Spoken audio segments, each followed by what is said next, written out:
Hello बच्चों, let us read the question first. Select the correct statement. Correct statement यहाँ पे बताना है हमें कौन सा है। Connective tissues are most abundant and widely distributed in the body. Loose connective tissue has cells and fibres loosely arranged in semi fluid ground substance. Areolar tissue serves as a support framework for epithelium और all of this. Correct statement इनमें से कौन सा है? तो यहाँ पे हम की कंसेप्ट चूज़ करेंगे, वो होगा कनेक्टिव टिश्यूज़ का। Connective tissues. ए स्टेटमेंट को देखते हैं। कनेक्टिव टिश्यू जो होती है वो मोस्ट अबंडेंट है, करेक्ट बात बोली है। वाइडली डिस्ट्रीब्यूटेड, ये भी करेक्ट है। देखो जैसे कि इनका नाम है कनेक्टिव टिश्यू, तो इनका काम क्या होता है? कनेक्ट करना, ऑर्गन को ऑर्गन से कनेक्ट करना या फिर ऑर्गन को किसी दूसरे टिश्यूज से कनेक्ट करना। ये मेन इसका फंक्शन होता है, कनेक्ट करने में हेल्प करता है। सबसे ज़्यादा डिस्ट्रीब्यूटेड होता है।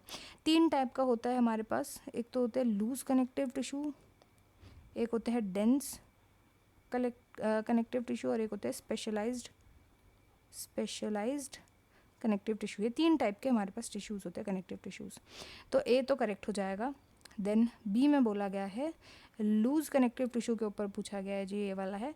Loose connective tissue has cells fibre slowly arranged in semi fluid ground substance. बिल्कुल करेक्ट स्टेटमेंट है। तो इसमें क्या है, देखो जैसे ये हमारी सेल है, इसका एक कोई बेस होगा ना, किसी बेस होगा, तो ये सेमी फ्लूइड होता है नेचर में। सेमी फ्लूइड नेचर होता है जो भी ग्राउंड सब्सटेंस होता है, जो इसका बेस होता है। एंड इसके ऊपर जो फाइबर्स होते हैं ना, वो ऐसे फाइबर्स यूँ पड़े होते हैं, ऐसे करके फाइबर्स जो होते हैं वो पड़े होते हैं, लूजली अरेंज होते हैं फाइबर्स, इसलिए इसका नाम लूज रखा गया है, लूज कनेक्टिव टिश्यू रखा गया है। ये फाइबर्स ऐसे पड़े होते हैं। तो बी जो है वो भी करेक्ट स्टेटमेंट है। देन सी पर आते हैं। Areolar tissue serve as a support framework. तो ये भी करेक्ट स्टेटमेंट है। एरोलर टिश्यू क्या होता है? जो हमारी एपिथीलियम की जो ऊपर लेयर है, सपोज ये एपिथीलियम की लेयर है, एपिथीलियम की लेयर, इसको नीचे से सपोर्ट करते हैं, एरियोलर टिश्यू। तो सपोर्ट करने का फंक्शन होता है, प्रोटेक्ट करते हैं इनको कोई डैमेज ना हो, ये मेन इनके फंक्शन होता है एपिथेलियम को। तो यहाँ पे सारे के सारी स्टेटमेंट सही है, तो यहाँ पे all of this will be the right answer. I hope you understood well. Best of luck and thank you.